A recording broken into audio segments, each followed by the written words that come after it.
नमस्कार, मैं रवीश कुमार स्वागत करता हूं आज की बड़ी खबरों में जो आपके जानना बेहद जरूरी है। तो चलिए बिना किसी देरी के नजर डालते हैं आज की सबसे अहम खबर पर।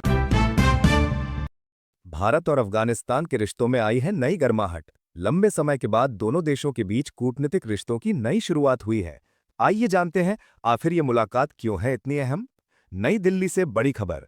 विदेश मंत्री डॉक्टर एस जयशंकर ने अफगानिस्तान के विदेश मंत्री से मुलाकात की है, जो काबुल की अस्थिर स्थिति के बीच एक बड़ा कदम माना जा रहा है। इस बैठक के दौरान भारत में काबुल स्थित अपने टेक्निकल मिशन को दूतावास का दर्जा देने का निर्णय लिया है। ये फैसला दोनों देशों के बीच कूटनीतिक संबंधों को पुनर्जीवित करने की दिशा में एक महत्वपूर्ण पड़ाव है। जय श्री राम। भगवान श्री राम की नगरी अयोध्या एक बार फिर जगमगाने को तैयार है। इस बार दीपोत्सव में होगा ऐसा नजारा जो इतिहास के पन्नों में दर्ज हो जाएगा। 26 लाख दियों की रोशनी में नहाएगी पूरी अयोध्या और बनने वाला है एक नया गिनीज वर्ल्ड रिकॉर्ड। अयोध्या में इस वर्ष का दीपोत्सव पहले से कहीं अधिक भव्य होने जा रहा है। प्रशासन और राम मंदिर ट्रस्ट की ओर से तैयारियां जोरों पर हैं। इस बार का लक्ष्य है 26 लाख दिए एक साथ जलाना, जिससे अयोध्या का हर घाट, हर मंदिर और हर गली स्वर्णिम प्रकाश में नहाएगी। गिनीज वर्ल्ड रिकॉर्ड टीम खुद मौके पर मौजूद रहेगी ताकि इस अनोखे आयोजन को आधिकारिक तौर पर दर्ज किया जा सके। पिछले साल अयोध्या ने 22 लाख दियों से विश्व रिकॉर्ड बनाया था और इस बार का मकसद है उस रिकॉर्ड को और आगे बढ़ाना। सरयू घाट से लेकर राम मंदिर परिसर तक हजारों स्वयंसेवक दिए सजाने और जलाने की तैयारी में जुटे हैं। इस आयोजन में ड्रोन लाइट शो, रामायण झांकियां और सांस्कृतिक कार्यक्रमों का भी आयोजन किया जाएगा। पूरे शहर को एलईडी लाइट्स और फूलों से सजाया जा रहा है ताकि पूरी अयोध्या स्वर्ग जैसी दिखे। मुख्यमंत्री योगी आदित्यनाथ भी इस आयोजन का शुभारंभ करेंगे और रामलला के दर्शन के बाद दीप प्रज्वलन करेंगे। मनोरंजन और संगीत प्रेमियों के लिए बड़ी खबर। अब बॉलीवुड के गानों का लाइसेंसिंग सिस्टम होगा पूरी तरह डिजिटल। इसका मतलब है कॉपीराइट, म्यूजिक राइट्स और लाइसेंसिंग अब होगा आसान और पारदर्शी। आइए जानते हैं कैसे बदलने वाला है ये सिस्टम। सूचना और प्रसारण मंत्रालय ने घोषणा की है कि सभी बॉलीवुड और इंडियन म्यूजिक लाइसेंसिंग को डिजिटल प्लेटफॉर्म पर ले जाया जाएगा। इस कदम से गानों के अधिकार लेने और देने की प्रक्रिया अब तेज और पारदर्शी हो जाएगी। विशेषज्ञों के अनुसार पहले जहां संगीत लाइसेंसिंग में कई स्तरों और कागजी कार्यवाही की जरूरत होती थी, अब सभी प्रक्रिया central digital music licensing registry के माध्यम से ऑनलाइन की जाएगी।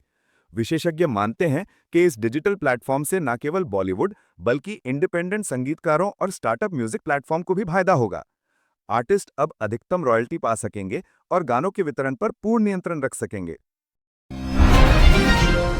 बाजार के जानकारों और निवेशकों के लिए बड़ी खबर। इस साल भारत में आईपीओ यानी इनिशियल पब्लिक ऑफरिंग की बाढ़ आने वाली है। लाखों निवेशक इसके लिए तैयार हैं और कंपनियां भी अपनी सूचीबद्धता के लिए पूरी तैयारी में हैं। आइए जानते हैं इस आईपीओ सीजन में क्या-क्या नया होने वाला है। 2025 की अंतिम तिमाही में अनुमानित लगभग $8 बिलियन तक के आईपीओ भारतीय शेयर बाजार में सूचीबद्ध होंगे। विशेषज्ञों के अनुसार इस आईपीओ बाज के पीछे दो कारण हैं। 1. कंपनियों की विस्तार योजनाएं। कई बड़ी और मीडियम स्केल कंपनियां पूंजी जुटाने के लिए सार्वजनिक बाजार का सहारा ले रही हैं। 2. निवेशकों की आकर्षक परिस्थिति। बाजार में बढ़ती तरलता और निवेशकों का उत्साह आईपीओ को सफल बनाने में सहायक होगा। इस दौरान टेक्नोलॉजी, बैंकिंग, एफएमसीजी और औद्योगिक क्षेत्रों की कंपनियां सबसे अधिक सक्रिय दिख रही हैं। भारत और ब्रिटेन के बीच कूटनीतिक संबंधों में आने वाला है एक महत्वपूर्ण अवसर। यूके के प्रधानमंत्री कीर स्टारमर 8 और 9 अक्टूबर को भारत का दौरा करेंगे। आइए जानते हैं इस यात्रा के पीछे क्या बड़ी वजहें हैं और भारत को इससे क्या लाभ मिल सकता है। यूके के प्रधानमंत्री की ये भारत यात्रा भारत यूके जॉइंट ट्रेड और इन्वेस्टमेंट को बढ़ावा देने के मकसद से आयोजित की जा रही है। इस दौरान दोनों देशों के बीच कई महत्वपूर्ण बायलैटरल एग्रीमेंट्स और इन्वेस्टमेंट समझौते होने की संभावना है। प्रधानमंत्री कीर स्टारमर नई दिल्ली और मुंबई में उच्च स्तरीय बैठकों में हिस्सा लेंगे। विदेश मंत्रालय ने बताया कि यात्रा का मुख्य उद्देश्य ट्रेड, इन्वेस्टमेंट, शिक्षा और तकनीकी सहयोग को नई दिशा देना है। रॉक म्यूजिक प्रेमियों के लिए बड़ी खुशखबरी। लेजेंडरी बैंड स्मैशिंग पम्पकिंस पहली बार भारत में अपने कॉन्सर्ट के लिए आने वाला है। भारत में रॉक संगीत का उत्साह बढ़ाने वाला ये कार्यक्रम निश्चित रूप से युवाओं और संगीत प्रेमियों के लिए यादगार होगा। आइए जानते हैं इस ऐतिहासिक दौरे की पूरी जानकारी। स्मैशिंग पम्पकिंस, जो अपने समय के सबसे बड़े रॉक बैंड्स में से एक हैं, बेंगलुरु और मुंबई में अपना एशिया टूर 2025 आयोजित करेंगे। भारत में ये उनका पहला लाइव प्रदर्शन होगा। कॉन्सर्ट के आयोजकों ने बताया कि इस कार्यक्रम में बैंड के सभी हिट गाने और नई एल्बम के कुछ स्पेशल गाने पेश किए जाएंगे। कार्यक्रम में लाइटिंग और स्टेज इफेक्ट्स को अत्याधुनिक तकनीक से सजाया जाएगा ताकि दर्शकों को एक अविस्मरणीय अनुभव मिल सके। मध्य पूर्व से बड़ी खबर। इजरायल और गाजा के बीच संघर्ष ने एक बार फिर चिंता बढ़ा दी है। हालिया घटनाक्रमों में दोनों पक्षों के बीच लड़ाई तेज हो गई है और अंतर्राष्ट्रीय समुदाय की निगाहें इस संकट पर टिकी हैं। आइए जानते हैं नई जानकारी और हालात की पूरी तस्वीर। हाल ही में इजरायल और गाजा के बीच हिंसा बढ़ गई है। गाजा की ओर से रॉकेट हमला, इजरायल की ओर से हवाई हमले और जवाबी कार्यवाही। स्थानीय रिपोर्ट्स के अनुसार इस संघर्ष में अब तक सैकड़ों घरों और इंफ्रास्ट्रक्चर को नुकसान पहुंचा है। संयुक्त राष्ट्र और अंतर्राष्ट्रीय मानवाधिकार संगठनों ने तुरंत युद्ध विराम की अपील की है। बाजार की बड़ी खबर। पावर ग्रिड कॉर्पोरेशन के शेयर ने निवेशकों को खुश कर दिया। आज स्टॉक मार्केट में कंपनी के शेयरों में जबरदस्त उछाल देखने को मिला। आइए जानते हैं इसके पीछे कारण क्या है और इसका निवेशकों पर क्या असर होगा। पावर ग्रिड कॉर्पोरेशन का शेयर आज 4% तक बढ़ गया, जो पिछले कई हफ्तों में सबसे बड़ी तेजी है। विशेषज्ञों का मानना है कि इस उछाल के पीछे मुख्य कारण है: 1. कंपनी की हाल ही में घोषित लाभांश और वित्तीय प्रदर्शन। 2. नई ऊर्जा परियोजनाएं और ग्रिड एक्सपेंशन योजनाओं की घोषणा। 3. सरकारी निवेश और नीति समर्थन, जो ऊर्जा सेक्टर को मजबूती प्रदान कर रहा है।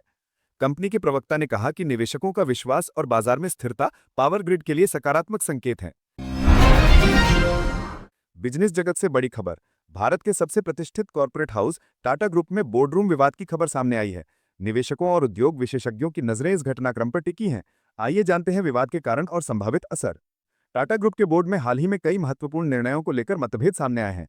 सूत्रों के अनुसार विवाद के मुख्य कारण हैं: 1. नई प्रोजेक्ट्स और निवेश रणनीति को लेकर असहमति। 2. कुछ वरिष्ठ अधिकारियों के रिटायरमेंट और नया नेतृत्व चयन। 3. कॉर्पोरेट गवर्नेंस और शेयर होल्डरों की मांगें। इस विवाद की वजह से बोर्ड मीटिंग्स में कई बार निर्णय स्थगित किए गए हैं, जिससे निवेशकों और मार्केट में अस्थिरता की भावना देखी जा रही है। टाटा ग्रुप की कंपनियों के शेयरों पर हल्का दबाव महसूस किया गया। उद्योग विशेषज्ञ मानते हैं कि ये विवाद कुछ हफ्तों में सुलझ सकता है, लेकिन फिलहाल मार्केट में चिंता बनी हुई है। टाटा ग्रुप की प्रतिष्ठा और रणनीति पर भी नजर रखी जा रही है।